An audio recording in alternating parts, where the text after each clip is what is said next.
Hi. Is this on? On. Oh, good. Okay, so today's talk is about minimalism, but most people probably know it in terms of art or architecture. But today what I'm discussing is more along the lines of lifestyle, which if you change your lifestyle and become minimal, you will become more creative. So that's a good place to start. Our own journey along this path started inadvertently back in 2008. We were planning to move again, and as you know, moving is really stressful. I packed badly. My wife is German. So I thought to myself, okay, what can we do to get around this? And I said to her, we should sell everything and just move into a furnished place. It will solve all our problems. So that's exactly what we did. We held the mother of all garage sales and got rid of everything. Our friends thought we were crazy because we're like in our early 40s and you're supposed to own stuff. But there you go. We got rid of the whole lot and moved into a furnished place. So that's where I thought our journey started. But in fact, it actually started more than a year earlier. I'd moved my parents into an old age home, thinking that the hard part of the job was over. I went to their house to set about cleaning it out so that I could sell it. They'd been there for 40 years, and I was by myself to clean out this place, and it was a big place. So I'm wandering up and down, stressed out, I'm grumpy, I don't know what to do, and I find myself in front of my mother's cupboard. And I see this pile of towel sets, and they're still in their original packaging. My mum had this thing about towel sets. She'd buy them, and I'd say, Mum, aren't you going to use them? And she'd say, no, I'm saving them for a special occasion. So my mum's in the old age home, and she's in the early stages of Alzheimer's, and there's this pile of towel sets. And all I can see is missed opportunities. And it struck me then that we miss out on so much. And I was grumpy at the time, like I said, because I was left by myself to look after, to clean out my parents' home. So I didn't realize the connection between what I was doing and the lessons that I was learning. But it turned out that that process taught me a really valuable lesson. The less you own, the more you have. You see, my parents had this house full of stuff, but they hadn't really lived their lives. That stuff had just literally weighed them down to a point where their lives had become the size of a pinhead. Let me just move along. I don't want to forget anything. So if you ask most people what they want out of life, it's usually the same three things. They want more money, they want more time, and they want to be less stressed. Ironically, these same people just don't think it's possible. We think that we're supposed to work long hours. We think that stress is inevitable and that debt is a given. But what I discovered from cleaning out my parents' house is that it doesn't have to be like that. Because the key to having it all lies in that message that my parents left for me. It's simple, but it's powerful. And this Joshua Becker, who's a famous, well-known blogger online, he writes, Being Minimalist, he summed it up perfectly when he said, own less stuff, enjoy more freedom. It really is that simple. And it is that simple. If you downsize your stuff, you can have all those things. You can have more freedom, you can have more time, and you can be way less stressed than you are with a full-time job. Now, of course, like anything, the good stuff doesn't come without a little bit of work. So today I'm going to suggest that you do two things.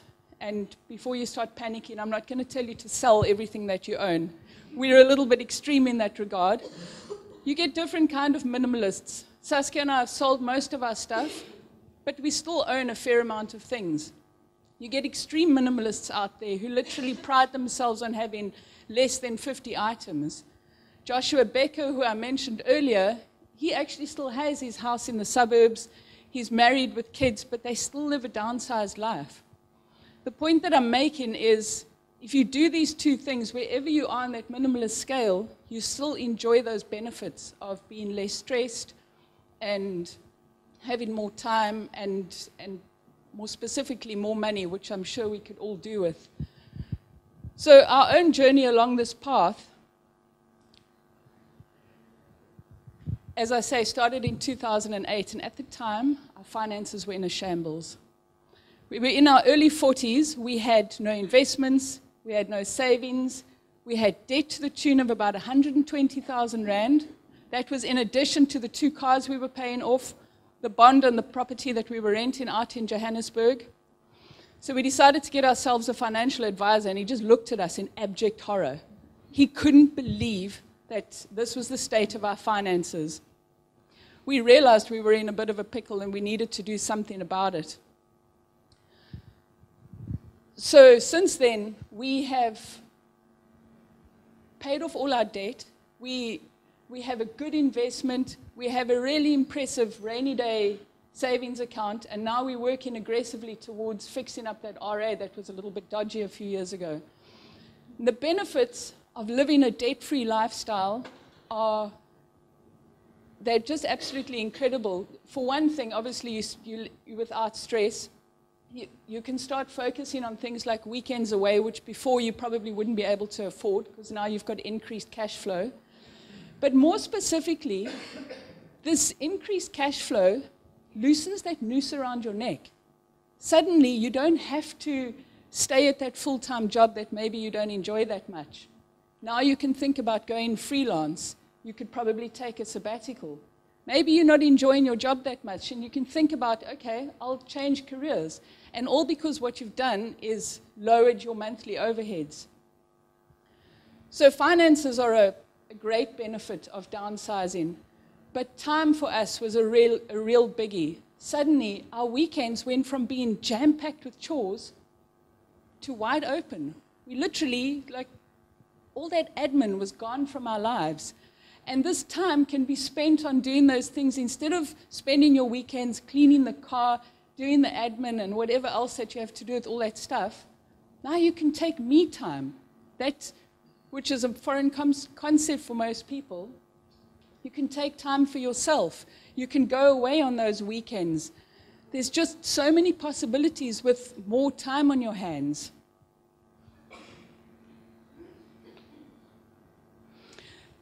There's a fantastic quote, also by an online minimalist called Francine J. She says, "My goal is no longer to get more done, but rather to have less to do." Now, how cool is that? We spend all our time thinking about how can I be more productive? How can I squeeze more into the day? She's saying, no, let's just turn that on its head and give myself less to do instead. It just makes so much more sense. I came across this study. Professors at the University of California decided to look at the home lives of 32 middle-class dual-income families in Los Angeles. They wanted to see how these people were spending their time, what they did with the money that they earned, and the stuff that they bought, and more importantly, what was causing stress in their lives. And early on, they discovered this really interesting correlation. They discovered that how much stuff the person or the family had on their fridge directly related to how much clutter they had in their house. So, if they had a cluttered fridge, it followed that they had a cluttered house. So think about your own fridge right now. What does it look like?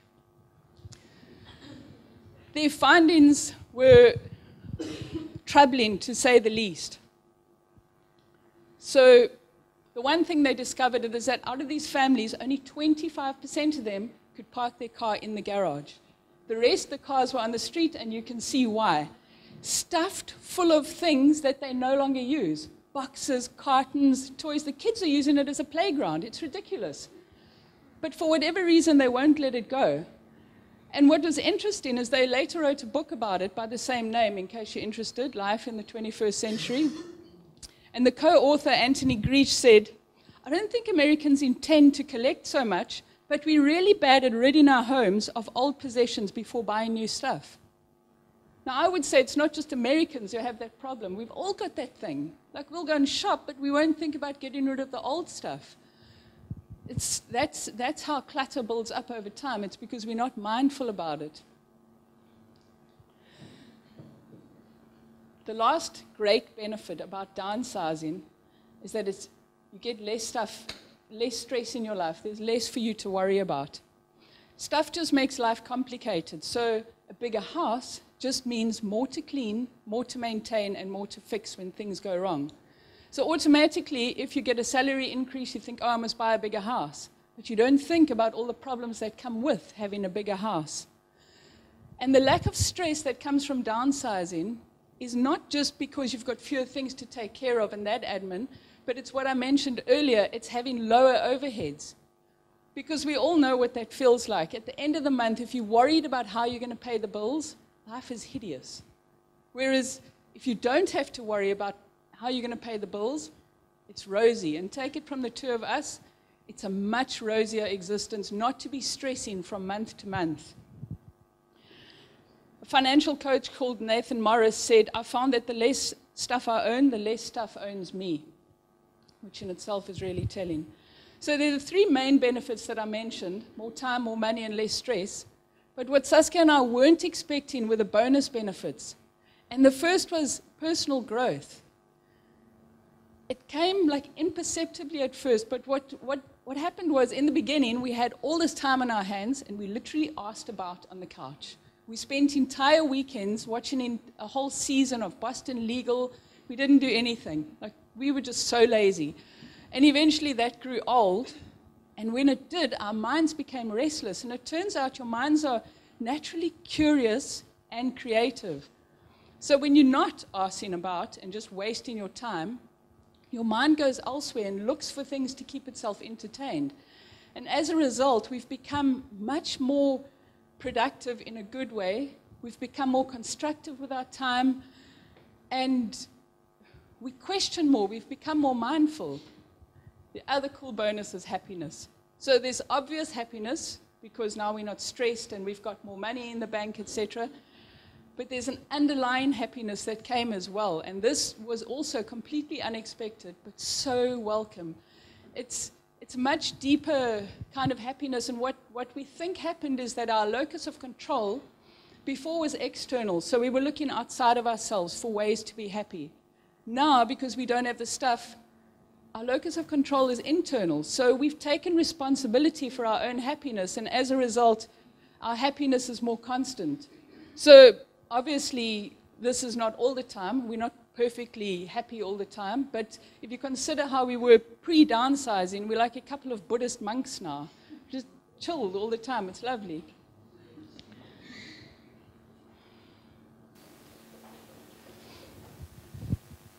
We were never big shoppers. But we spent without thinking, and we lived beyond our means. So month end was stressful and horrible. And we lived paycheck to paycheck and then in debt as well. And that's no longer the case for us. And it's probably one of the most liberating experiences that we've ever had. And I'm not saying this to brag, but money is no longer a problem for us. We'll get to the end of the month and we'll still have lots of money in the bank. And it's not because we're rich or we earn a huge amount of money. It's because we're living within our means. That's what it boils down to. It's delayed gratification as opposed to instant gratification. And just like nothing tastes as good as thin feels, there is nothing out there, no shiny object or beautiful new car or whatever that can ever come close to giving us the feeling that we have now of feeling financially secure and knowing that we don't have debt, that we've got enough money in the bank in case something goes wrong and we don't have an income. Okay, so I've given you a bunch of benefits, so hopefully you're on board. Now let me tell you about the two things you need to do to get all those benefits. The first is get rid of the clutter. So it goes back to that garage from earlier. If you're not using anything, get rid of it. Share the love. So you can decide for yourself. Do you want to donate it? Do you want to advertise it on Gumtree? But whatever it is, if you're not using it, it must go. Saskia and I, in our own lives, we have the 3-month rule. So we go through the flat, because even we manage to accumulate stuff. And if we haven't used it, it's gone. We donate it, we do whatever it is, but it's gone. But for newbies, it's probably pushing it a little bit, so you could try a 6-month rule or a 1-year rule. But if you haven't used it, whatever it is, your jeans that you no longer fit into, or that old hockey stick from high school, it's got to go. Give it to someone who can appreciate and use it. Jack Canfield, he wrote a book called The Success Principles, and in there he talks about something called cleaning up your messes and incompletes. So what he means by this is exactly, the mess is the clutter. Get rid of the clutter. And the incomplete is all that other stuff that weighs on you that's not just physical. Say it's your to-do list, your tax return that's late, all those little things. When you do that, something interesting happens. It's like you're clearing this pathway for good stuff to come into your life. And we did an experiment because we were living, it was sort of early on in our thing, and we said, okay, fine, we're actually going to do this. And literally, work started flowing in. Like freelance work, neither of us had been working much at the time, and suddenly we like cleaned the house, fixed up our stuff, and work started coming in, and it makes sense. I mean, maybe not everyone buys into this whole hippie stuff, but give it a try anyway. Even if you think it's like foo-foo, just give it a try. That it's creating space for good energy to come into your life. The second thing is to stop buying just for buying's sake. Because you can see what the marketing moguls are doing. They're selling you on a concept. They're selling you on an idea. But the thing is, whatever you're buying is not going to get you the happiness that you're hoping for. At the end of the day, retail therapy is a costly exercise, and it has negligible results. That initial excitement is going to wear off, and you might not think so. You might think, I've got my brand new car, and I'm going to be so excited for so long. It's going to wear off, and it's going to wear off long before you finish paying it off. So I'm not saying don't buy a car and live like the Amish or whatever, but just these are all things that you need to think about before jumping in and just buying stuff.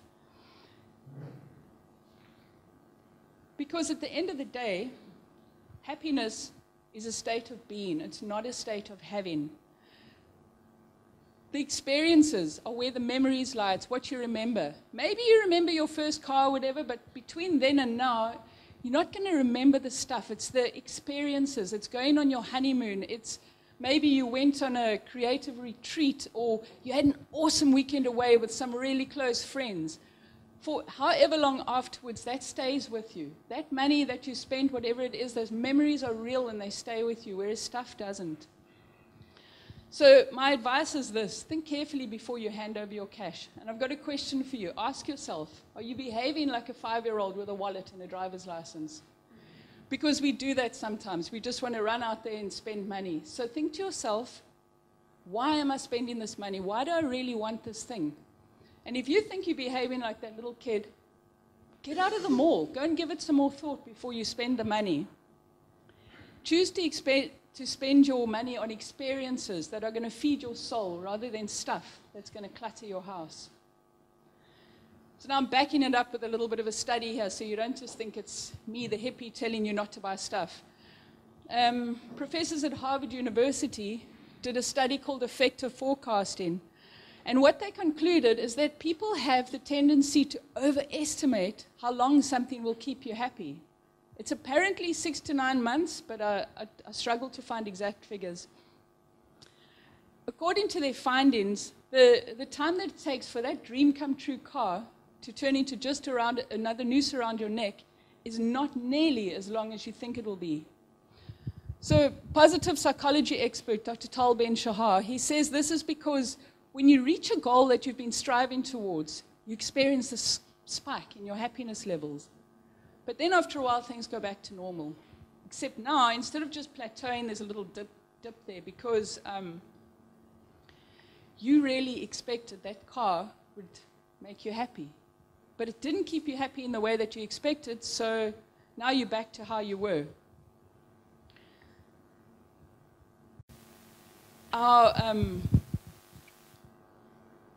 Where our brains take on objects and very quickly just get used to them, it doesn't work the same way with experiences. Experiences can provide increasing benefits over time. The good ones will provide stories and you'll talk about them a lot. But even the bad experiences, the not so great weekend, the crappy things that happened, they still provide value because later on they turn into stories. And for Saskia and I, we went on our honeymoon and we bought and paid for it off a pamphlet, which lied completely. So we got there and it wasn't anything like it. It was just some dodgy cottage in the back of some guy's house and he was a middle-aged dodgy dude. And the final nail in the coffin came when we found him showering naked at the outside shower outside our cottage, okay? It was a horrible experience at the time, but now it's like, 10 years later, and we're still laughing about it. So, thinking back to my mom, okay, she was loving, sweet. She was so many things. She was quirky as hell, and I have fantastic memories of her. But I can't help it. Sometimes I think about the towel sets, and then my mind goes, okay, what ifs? What if? What else did she miss out on in her life? And I wonder for all of us, what can we do to avoid those what ifs? And if you keep your eye on the bigger picture, instead of focusing on the stuff, you probably won't end up with what if. She'll live a full life, a happy life, probably a more creative life, and definitely a life less stressful. Thank you.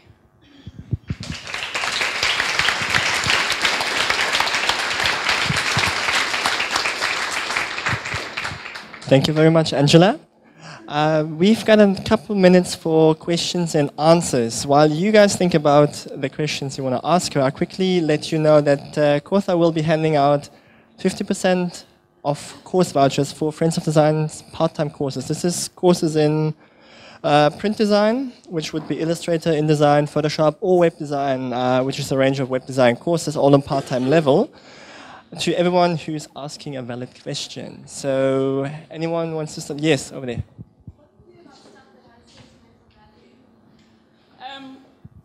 So a lot of people ask specifically about books. And what I've done is I've turned the sentimental stuff into memories, because if you lose stuff, it's obviously different for everyone, okay? I mean, this is just our way. But for me, I've got other ways of keeping memories alive, because that's basically what the sentimental stuff is. You got it from someone, and the somebody means something to you. So I'll give you an example. My mom loved cake. Like, cake was her thing, and the big garish cake at Spa. So, like, if ever I see a cake, I always say to Saskia, like it, Mom pops into my head, and it's just a special moment for me. So my family stuff, I cleaned out that whole house. I'm left with a pile of photographs that I never look at, but I can't let go of them just yet. So that's our basically, I turn it into memories. The only thing I could suggest, because I didn't manage that with my own parents, as you realized, it was too late. They refused point blank to move. I begged and pleaded for years, and eventually that's how it ended up, and it was sad. So the only thing, the advice I could offer is to maybe share my story and pull on their heartstrings a little bit and say that poor woman had to go and clean out her parents' house, and it was horrible, and I don't know, show them the talk.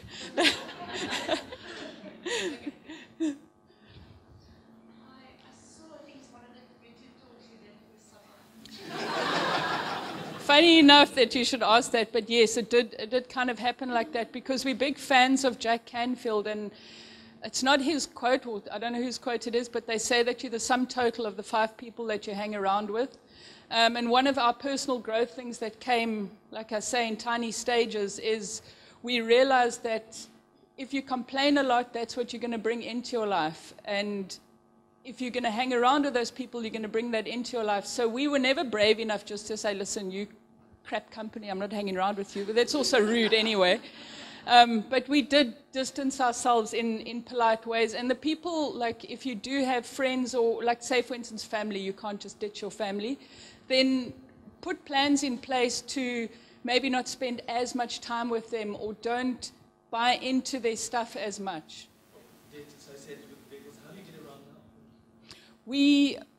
This is actually a really cool question, and I meant to include it. What we've done is we set up our lives in a way that is really easy. So we live close. We've got a triangle that consists of work, gym, and home. So we've made it a rule that we can't live anywhere that we can't walk to work. So it just makes it easier, because like my colleagues, they come in from Muizenberg and whatever, and then the trains are late and stuff, and they say, oh no, they're living out there because they can afford a house, and it's so expensive in the city. And I'm like, well, so you're paying 3,000 Rand for your house and 4,000 Rand for your car, and like I'm paying less than that for rent in town, so, and my life's so much easier than yours. And then sometimes we'll use a taxi as well.